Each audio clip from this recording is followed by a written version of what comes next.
नमस्कार विद्यार्थी बंधुगण मु डॉक्टर क्षीरोद चंद्र बेहेरा आपण मानकु मोर यूट्यूब चैनल को स्वागत जनाऊँगी।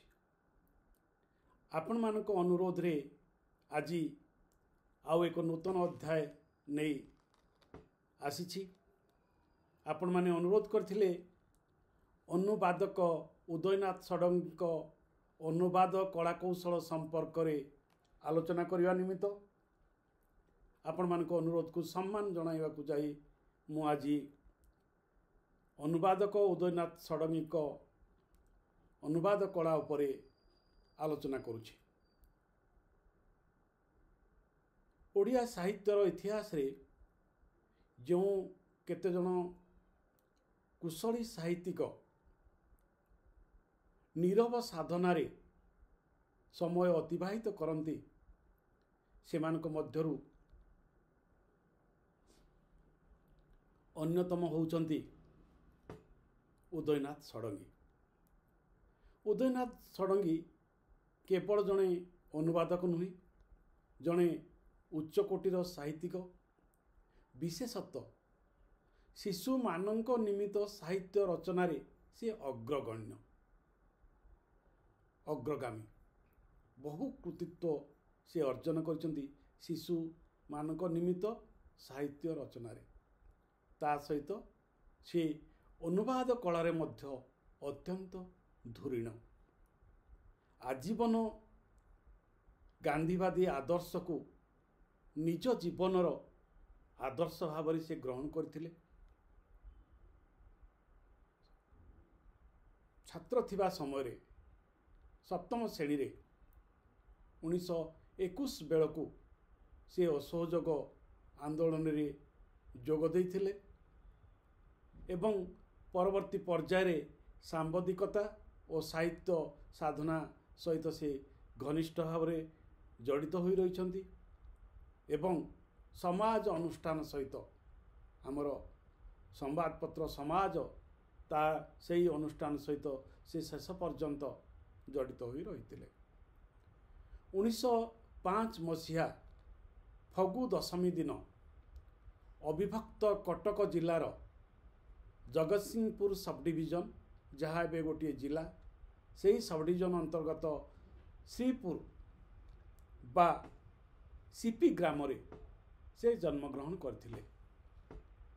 ग्रामीण परिवेश रे से बढ़ी पाख स्कूल रे से पाठ पढ़ी एवं स्वाधीनता आंदोलन रे से ठारे थाई से जोग देथिले गांधीजी का आह्वान रे एवं तापरे से 1926 रे मन रखु ए मसीहाटी 1926 रे से सत्यवादी वन विद्यालय रे आसी छात्र भाव में जोग देउछन्ति। सेठू तांकर व्यक्तित्व सेठू तांकर जीवनी तांकर जीवन शैली परिवर्तन हो जाइछि। से संपूर्ण भाव एकांत भाव घनिष्ठ भाव गांधीवादी दर्शन द्वारा अभिमंत्रित होइचंती एवं शेष पर्यंत से सेहीपरि एक निरबलस अति साधारण अर्थात उच्चभिलाष रखी से जीवन अतिबाहित करछंती एवं समाज सेवा साहित्य सेवा तांकर दुईटी प्रमुख आदर्श हो रही जीवन जाक। तेणु से केवल अनुवादक नुहंती, से मध्य जड़े शिशु साहित्यिक, से मध्य जड़े समाज सेवक। तेणु तांकर जो विस्तृत रचनावली रही से संपर्क रे टिके जानिबा, तापरे आमे तांकर अनुवाद कला संपर्क रे आलोचना करिबा। से जो पुस्तक गुड़िक रचना करचंती से शिशु साहित्य अधिक अच्छी, पाठ्यपुस्तक रही, अनुवाद साहित्य रही एवं शिशु मानक निमित्त मध्य से अनेक अनुवाद करछंती। ये होची सबुठु बड़ प्रसंग तांका निमित्त। शिशु मानक निमित्त जो गप गुड़िक रही से गुड़िक से अनुवाद करछंती। से रचना करथिबा पाठ्यपुस्तक गुड़िक होची ओडिशार इतिहास कथा भारतर इतिहास कथा आम बही प्रथम पाठ पाठ कुसुम शिशु साहित्य प्रथम साहित्य उच्च साहित्य यहीपरि अनेक गुड़ाए पाठ्यपुस्तक से रचना करिसेंती। जातक कथार तीनोटी भाग से पिला मानक निमित्त रचना करिसेंती। जातक कथा आपण जानिसेंती भारतीय साहित्यर अमूल्य रत्न ताहाकु से आम ओडिया भाषा रे रचना करिसेंती पिला मानक निमित्त। जातक गल्प छटी जातक गल्प जातक गल्प से लिखिछंती। बड़ किए दुईटी ईसप कथा दुईटी उपनिषद गल्प बौद्ध जातक गल्प। तेणु जेती भारतीय परंपरार प्राचीन गल्प को से सबु गुड़ी को से ओडिया भाषा रे रचना करछंती। आमे ताकू अनुवाद कहबा नहीं ताकू आमे अनुसृजन कहबा। ए आलोचनार शेष भाग रे मु अनुवाद तत्व संपर्क रे कहबी सेते बेले ए संपर्क रे कहबी। अनुवाद शिशु साहित्य ए होची बहुत गुरुत्वपूर्ण कथा। जेते बेले आपण माने अनुवाद कथा कहबे अनुवादक कथा कहबे सेते बेले ए प्रसंगटी आपण माने आलोचना करिया पई भूलिबे नाही। से जो शिशु साहित्य अनुवाद करछंती से गुडिकर नाम होची Robinson Crusoe, Sinbad, robin hood, आली बाबा, आरब्य रजनी, आल्लादिनीर कुहुक दीप, आबू होसेन, ईद पर्व, विदेशी कहानीमाला, गौतम बुद्ध एगुड़िक होची तांकर अनुवाद शिशु साहित्य। मौलिक शिशु साहित्य से जो रचना करछंती विभिन्न महापुरुषंकर जीवनी को लेकर सेगुड़िक होची वाल्मीकि पिलांक जीवनी, पिलांक बुद्धदेव, महापुरुष बापूजी अमर कहानी ये होची तांकर जीवनी शिशु साहित्य। ज्ञान विज्ञान को लेकिन मध्य से लिखुचंती आम ग्रह उपग्रह जानिबा कथा, बण जंगलर जीवजंतु, विचित्र मानव सीरीज, जलजंतु सीरीज, आमे देखि नथिबा जीवजंतु, आमे देखि नथिबा मांकड़, विचित्र पशु। ये देखंतु केति समृद्ध तांको शिशु साहित्य। शिशु कविता से लिखुचंती टुकु मुसी, चका चका भौरी, जन्न मामू, कथा कविता, कथा गोटी को कविताटी। शिशु गल्प बारबुला कहानी, मरु मरु बंचिलु, आदिवासी कथा, परी राइज, रूप कथा, सपन राइज, सोनिया भेटी, कुरु कुरु, मचंतंत्र कहानी। सबुठ गुरुत्वपूर्ण कथा है जे शिशु मानक निमित्त से उपन्यास रचना करछंती। शिशु उपन्यास ये होची सबुठ गुरुत्वपूर्ण अवदान ओडिया साहित्य को शिशु उपन्यास। देखंतु शिशु उपन्यास गुडी होची बिलुआ ननार बाहागर, मांकड़र देश भ्रमण, मिनीर मन कथा, बादुड़ी महासभा, कुलूर मुलक बुला, हर भाई घर बाउडा, भाई भाई जेजे चिठी लिखिले, सनातन अजा। ये सबू है तांकर साहित्यिक रचना साहित्य सर्जना। किंतु से जो सबुठारु अधिक चर्चा को आइछंती ताहा होची टॉम ककांक कुटीर। टॉम ककांक कुटीर यह बहुत चर्चित उपन्यास। तेबे टॉम ककांक कुटीर से कहीं लिखिले, क्यों परिस्थिति रे लिखिले, केमिति लिखिले से कथा से निजे कहउछंती। आसंतु तांको निज कलमरु सुनिबा जे सी कौन कहउछंती। टॉम कका को कुटीर कहीं से अनुवाद कले।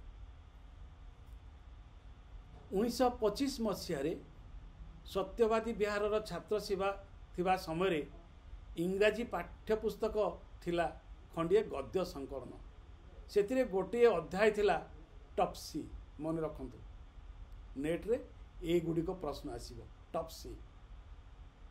इंग्राजी शिक्षक थिले कलिकता विश्वविद्यालय संस्कृत रे कृतित्वर सह उच्च डिग्री लाभ करथिबा स्वर्ण पदकधारी पंडित लिंगराज मिश्र। लिंगराज मिश्र सत्यवादी वन विद्यालय रे इंग्राजी पढ़ुथांती, संस्कृत पढ़ुथांती। से तांकर ए क्लास टी नौथले।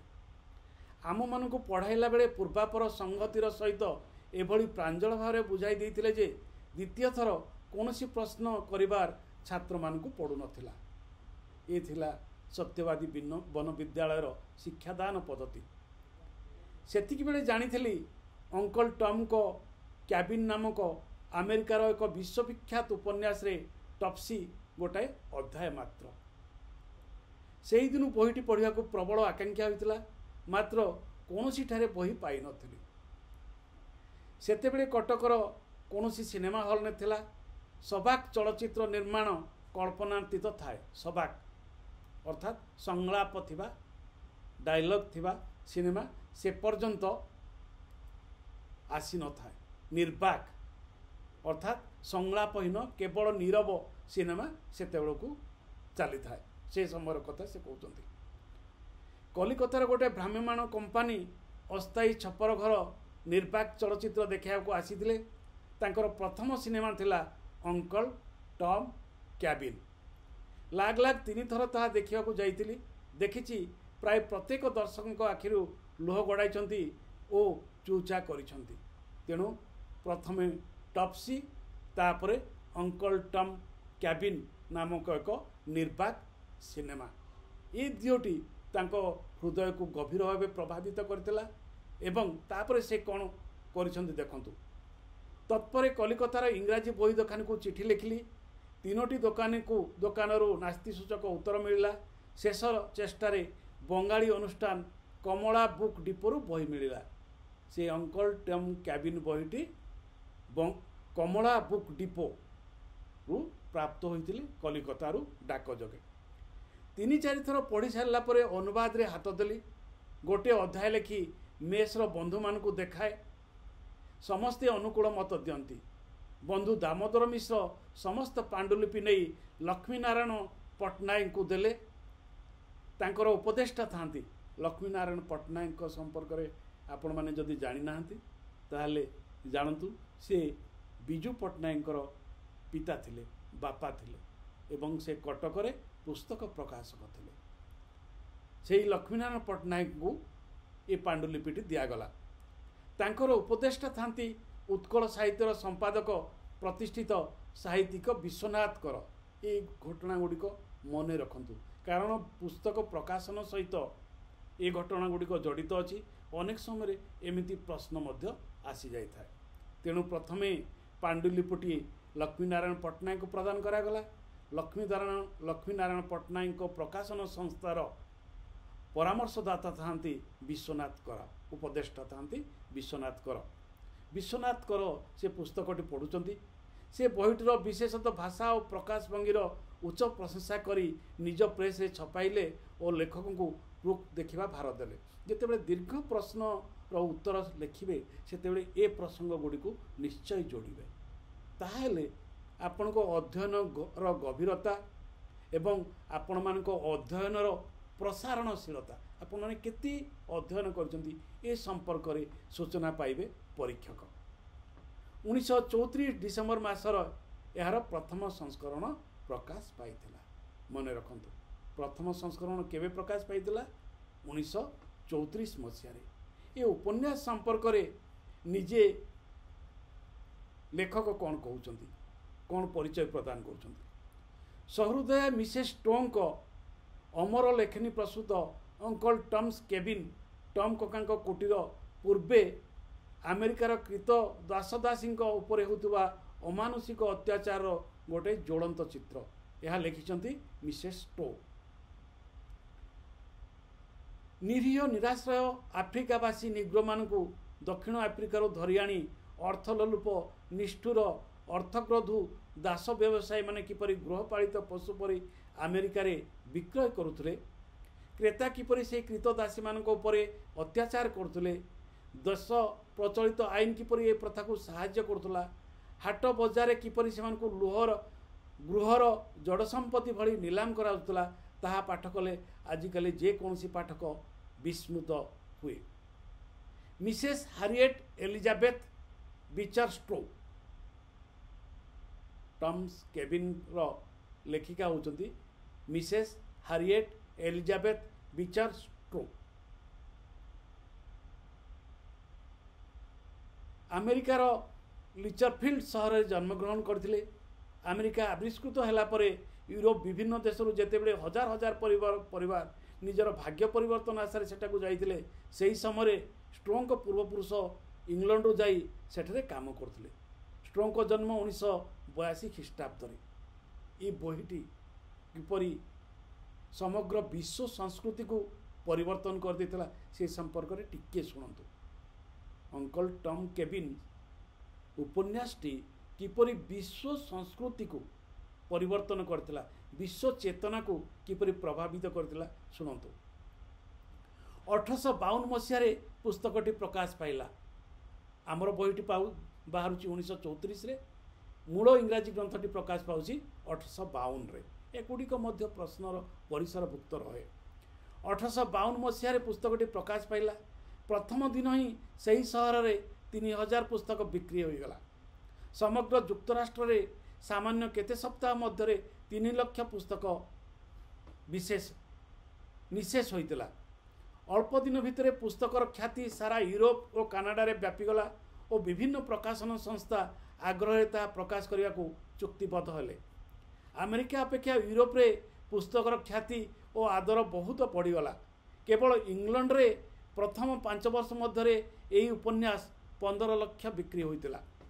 1863 मसीहा बेलू अमेरिकार विभिन्न प्रकाशन संस्था पक्षरु उपन्यासटी 1400 संस्करण करा जाइतिला। ताहापरे भिन्न भिन्न राष्ट्र रे विभिन्न भाषा रे अनुदित होई प्रकाश पाइबारु उपन्यास और लेखिका ख्याति विश्वव्यापी होला। यही कारण ही यही चर्चित घटना गुड़िक ही ये उपन्यासर लोकप्रियता ही उदयनाथ बाबू को अनुवाद करने अनुप्रेरित कर। देखंतु कौन है केवल ये उपन्यास प्रचार फल 1965 रे कलंकित दासत्व प्रथा अमेरिकारु लोप पाइथिला। जो कथा कहूँ विश्व संस्कृति को जहाँ प्रभावित करी जो कला गोरा भेदभाव एवं कला मानू दास भाव में व्यवहार करने जो परंपरा ये उपन्यासटी ता भंग करथिला 1965 बेलू। युक्तराष्ट्र दक्षिण और उत्तर अंचल राष्ट्र मान मध्य जो इतिहास प्रसिद्ध गृहयुद्ध 1861 रु 65 5 वर्ष धरी चलता बहु धन जीवन नष्ट होता। ये बही रे मसीहाटी भूल लिखाई। केवल ये उपन्यास प्रचार फल 1965 रे जो लिखाई 1965 नुहे 1865 क्षमा करेंगे बही रे से भूलटी अच्छी मुझे ठीक करुच्ची कहीं गृहयुद्धटी 1861 रु 1865 1865 बही रे 1965 लिखा अच्छी। बंधु माने जदि कहीं या 1965 पढ़ुंट ताले ताकू 1865 पढ़े। 5 वर्ष धरी चलता बहु धन जीवन नष्ट होता तार एकमात्र कारण हूँ यही उपन्यास। दास प्रथा सपक्षवादी दक्षिणांचल प्रथार विरोधी उत्तरांचल ठारू विच्छिन्न हो और युक्तराष्ट्र अमेरिका 2टी राष्ट्र परिणत हो बोली समस्त दृढ़ धारणा ला। मात्र से समय प्रेसिडेंट मानव दरदी अब्राहम लिंकन सुविचार और उद्यम फल गृहयुद्धर परिसमाप्ति घटिला एवं पीतदास प्रथार विलोप साधन करागला। या फल जगत पक्षरु मनीष किणाबिका रूपक कलंक कालिमा दूरित होला। ये लाइनटी ये धाड़ीटी देखंतु मन रखंतु। ये उपन्यास कथा जितेबाला आलोचना करेंगे अनुवाद कथा जितेबाला आलोचना करेंगे ये प्रसंग गुड़िक भूलिबे ना। से यह फल जगत पक्षरु समग्र पृथ्वी मनीष किणाबिका रूपक कलंक कालिमा दूरीभूत है। केवल से विभिन्न स्थान में मनीष किणाबिका चली यही महत् कार्य लगी प्रेसिडेंट लिंकन को आतताई गुली रे प्राण देवाक पड़ता। मन रखंतु यही महत् कार्य लगी प्रेसिडेंट अब्राहम लिंकन को आतताई गुली रे प्राण देवाक पड़ता। गृहयुद्धर अवसान पर उपन्यास और तार लेखिका ख्याति पृथ्वी व्याप्त होगला। लेखिका देखापी और संबर्धना जनायापी president Abraham Lincoln Rashtrapati Bhavan में एक दरबार कराई। लेखिका सहित प्रथम साक्षात मात्रके से अतिशय विस्मित हो कही पकाई, so you are the little women who wrote that book that made this great war. Abraham Lincoln उक्ति यहाँ भी अनेक समय पढ़ी पारे। ये पंक्ति इंग्राजी पंक्ति देखिए यह किए कही बोली भी प्रश्न आसीज। So you are the little women who wrote that book that made this great war. तेणु सही एक विराट युद्ध सामाजिक विप्लव आनिथिबा से पुस्तकटी को अनुवाद करथिले उदयनाथ षडंगी। एबे आसंतु से पुस्तकटी टिके जानिबा कौन सिथरे अछि।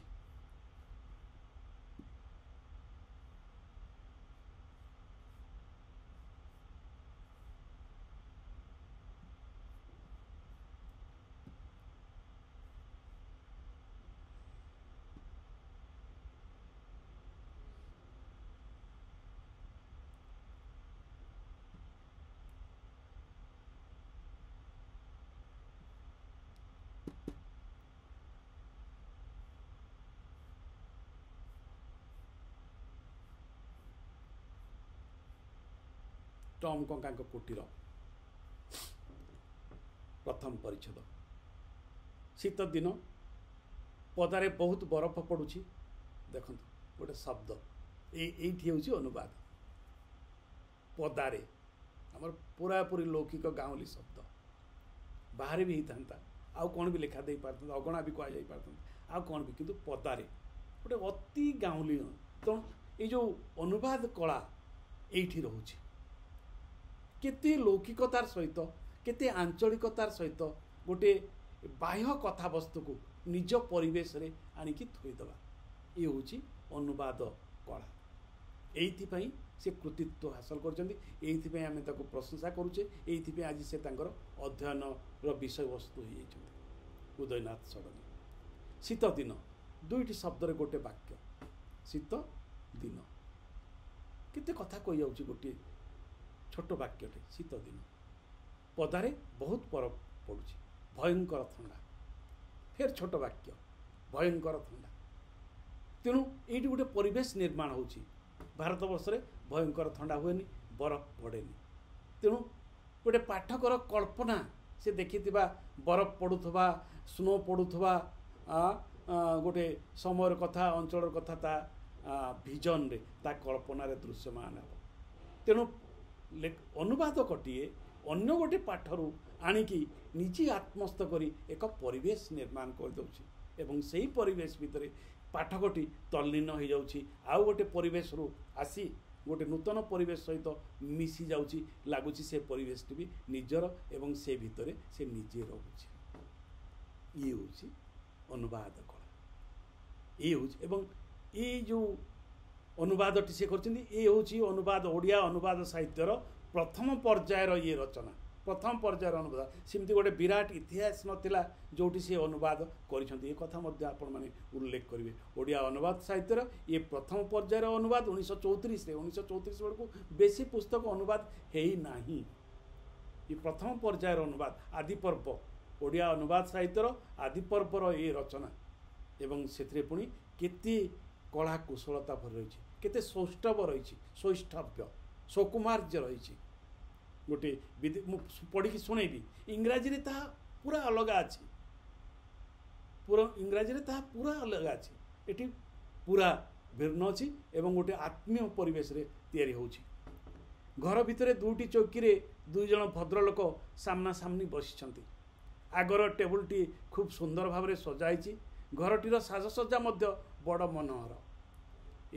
एथिरे 1 2 3 4 5टी वाक्य रोची प्रथम पैराग्राफ रे किंतु मूल पुस्तक रे एठी गोटे बड़ पैराग्राफ ताकू संक्षिप्त कर दिया है। संक्षिप्त मु शेष रे कहबी ए विषय आउ टिके तात्विक आलोचना करी मु केवल पढ़ी देकी सुनै दउछि।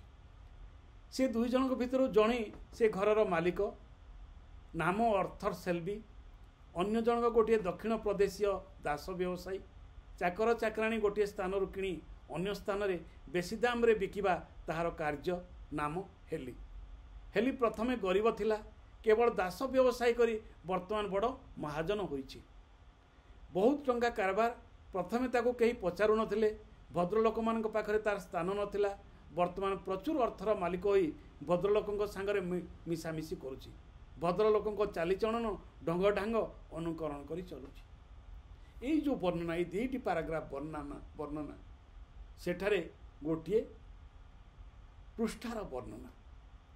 तेणु से पृष्ठाटी आग पढ़ा, तापरे मु ताको आपण मानकु आलोचना करी। से पृष्ठाटी कौन इंग्राजी रे कौन लिखा है।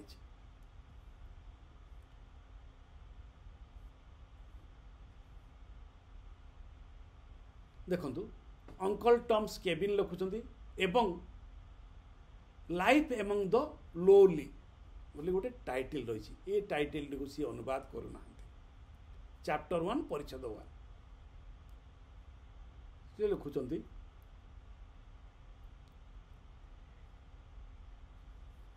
लेट इन द आफ्टरनून पे चिली डे इन फेब्रुआरी। देखंतु लेट इन द आफ्टरनून पे चिली डे इन फेब्रुआरी।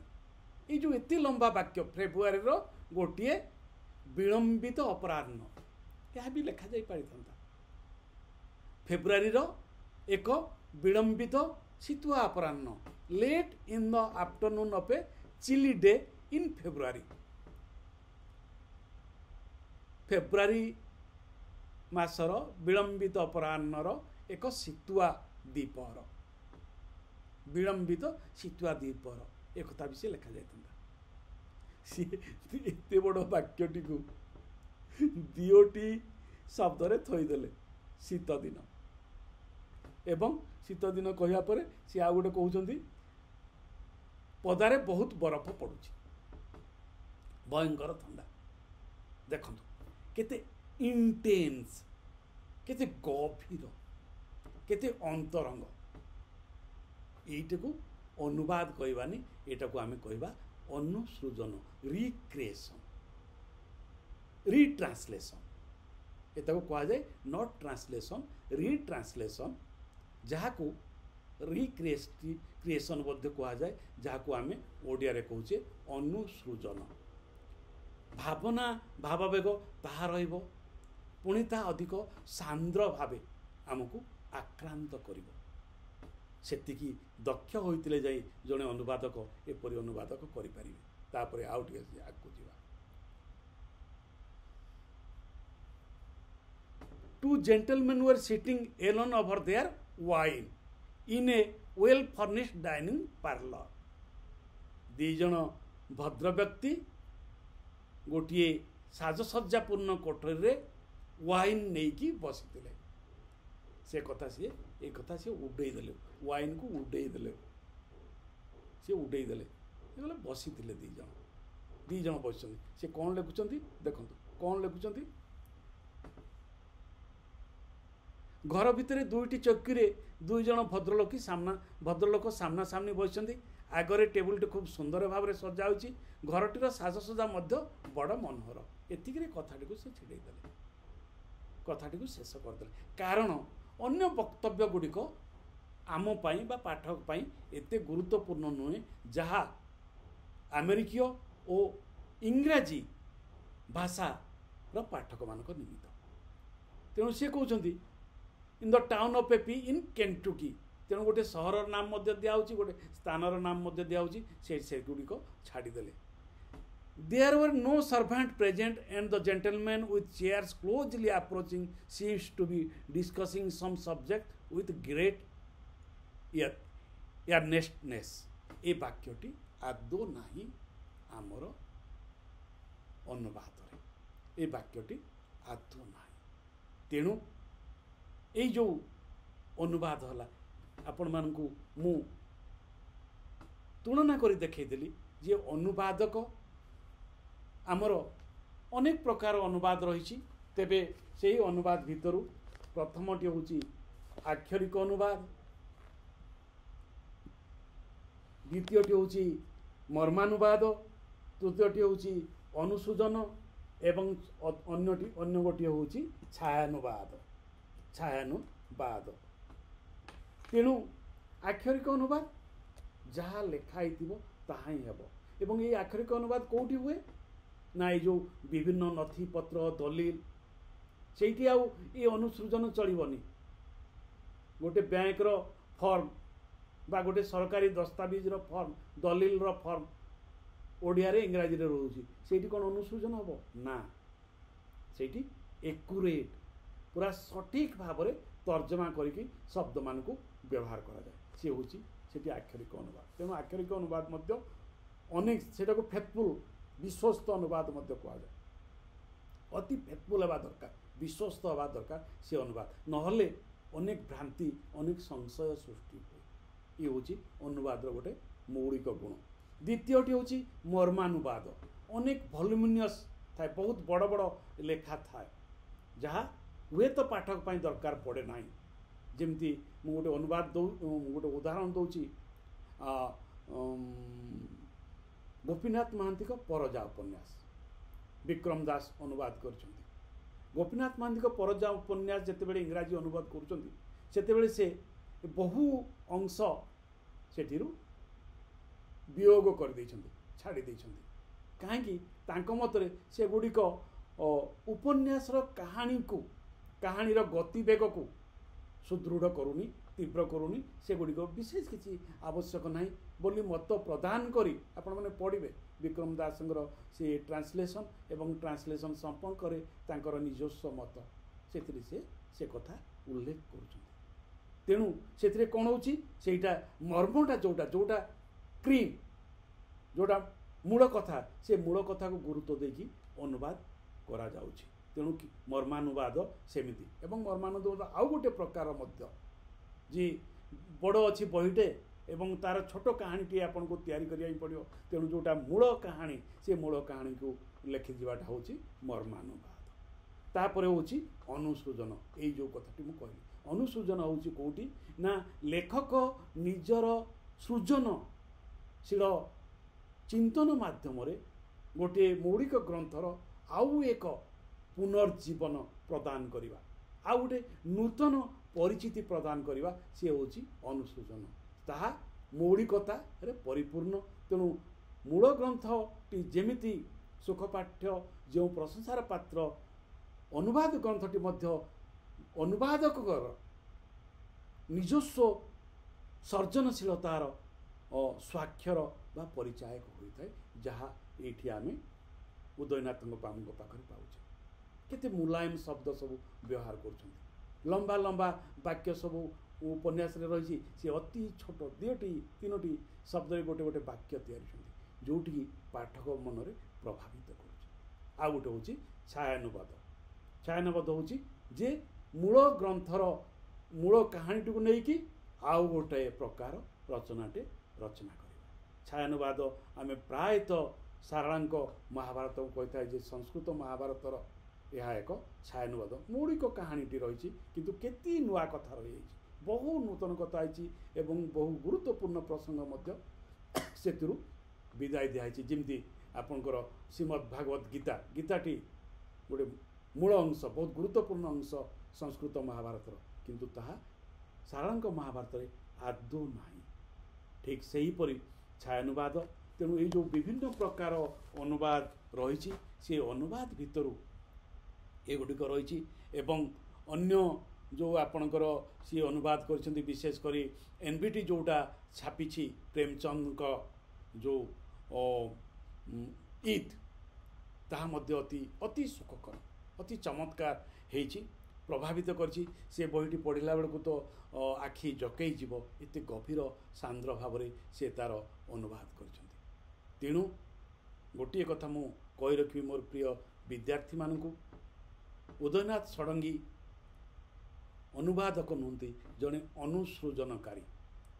ଯେଉଁ ଗପ, ଯେଉଁ ସାହିତ୍ୟକୁ ସେ ଅନୁବାଦ କରିଛନ୍ତି, ତାକୁ ଅନ୍ତରର ସହିତ ସେ ଭଲ ପାଇଛନ୍ତି। ଓଡ଼ିଶାର ମାଟି, ପାଣି ଏବଂ ବାୟୁ ସହିତ ସେ ତାକୁ ଯୋଡ଼େଇ ଦେଇଛନ୍ତି। ଲାଗିବ ସତେ ଯେମିତି ଏ ଆମର କାହାଣୀ, ଆମ ଘରର କାହାଣୀ, ଆମ ଅଞ୍ଚଳର କାହାଣୀ, आमर जीवन जिज्ञासा जिजीविषा ये अनुवाद रे प्रतिफलित होउची ये रचना रे प्रतिफलित होउची। तेणु उदयनाथ षडंगी अनुवाद अनुवाद नुहे मो मतरे अनुसृजन।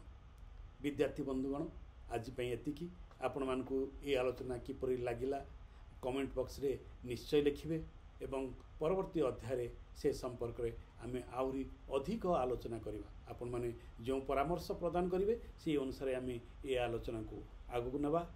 वर्तमान पई एठी रहउची। नमस्कार, धन्यवाद।